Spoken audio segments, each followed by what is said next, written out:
By most measures, the 2016 World Series was everything baseball could have asked for. Two teams fighting to end a mythical championship shortage, the singular history of the once-cursed Chicago Cubs, terrifyingly talented pitchers, 7 games, movie-style come-from-behind victories, inspirational clubhouse speeches and an extra-inning rain delay that closed with the end of the longest drought in post-ancient Grecian sports history. Whether you were a sabermetric-obsessed psychopath or the casual fan who got dragged to the bar with one, the 2016 series offered something to grab onto. This year's matchup could have been the Cubs versus the Yankees, and it's the Astros and Dodgers. So, yeah, sorry. But in case you haven't already switched to football, if you live in LA, you haven't, here's everything you need to know who's playing.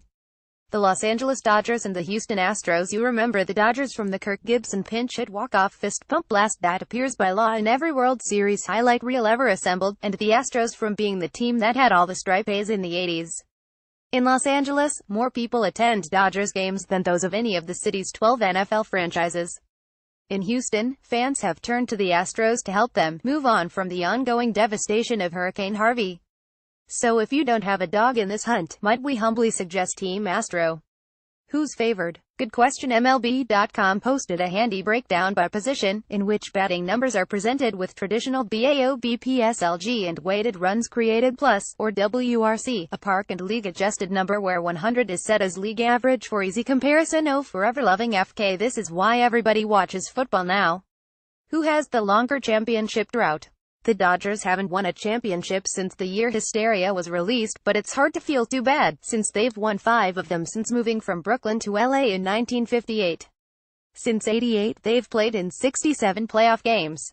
Houston hasn't won a championship in its 55 years of existence, which would be a long time for everyone except fans of the Cubs, Indians and White Sox, who swept the Astros in the 2005 World Series. Did you guys know the White Sox won a World Series recently? Yeah, I'd totally forgotten too. How did the Dodgers get here? The Dodgers enjoyed the kind of season you usually only see in baseball stars for the original Nintendo. After going a forehead-slapping 9,136 in the first 5 months of the season, they experienced an August-September slide for the ages 116, including 11 straight losses. No team has ever won a World Series in a regular season that found them losing 11 games in a row. Luckily, their NLCS opponent, the Chicago Cubs, failed to get out of bed for their series, and the organization sent a bunch of dudes who swung at pitchouts in their place. The Dodgers won the series by a combined run total of 4-2. Bob Levy. How did the Astros get here? The Astros fended off a surprisingly fierce ALCS challenge from the Shuffles Papers upstart underdog wildcard New York Yankees, because nothing makes sense in 2017. How good are these teams? Baseball nerds will enjoy that. This will mark the first time since 1970 that 2 100-win teams will play in the World Series. MLB.com probably has some super wanky stats about that. Who are the best players? For the Dodgers, that would be Justin Turner, who hit .986 against the Cubs. Yasiel Puig, who hit .987 and National League Rookie of the Year just printed already. Cody Bellinger, who is a Major League ball player, despite looking like the guy currently playing your older brother on some game for the Xbox. For the Astros, it's Shuffles Papers everybody in their lineup, but particularly Jose Altuve, the fun-sized 56 breakout star who will soon shove all your height jokes into his MVP trophy.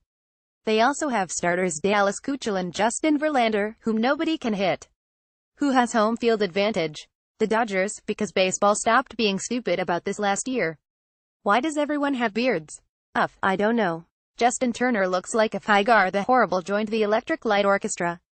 Normally we'd make a Thor joke about him, but occasionally Thor misses the thing he's trying to hit. Keuchel's beard is weirdly square-shaped, like he's been sculpting it with a garden trimmer. What will game time conditions be like? The competition will sure be sizzling, partly because it's going to be 100 degrees tomorrow, though forecasts have it cooling down to a manageable 97 by game time. Wednesday's highs may be around 102, according to weighted degrees created plus, a league and wind adjusted number which multiplies the number of degrees and divides it by the inflation adjusted sum of the humidity coefficient. Who is broadcasting the game? Joe Buck and John Smoltz. Everyone hates Joe Buck, because Joe Buck has a singular, pointed hatred for every individual team in the major leagues. Is it called the World Series?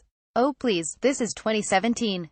In the grand tradition of the championship series presented by Camping World, which is the store between the Coles and the Rug Outlet offering a clearance sale, the World Series will be known as the World Series presented by YouTube TV, cementing the union of the grand national pastime with the place you go to watch pirated Slovenian broadcasts of the games blacked out in your area. Watch loop videos.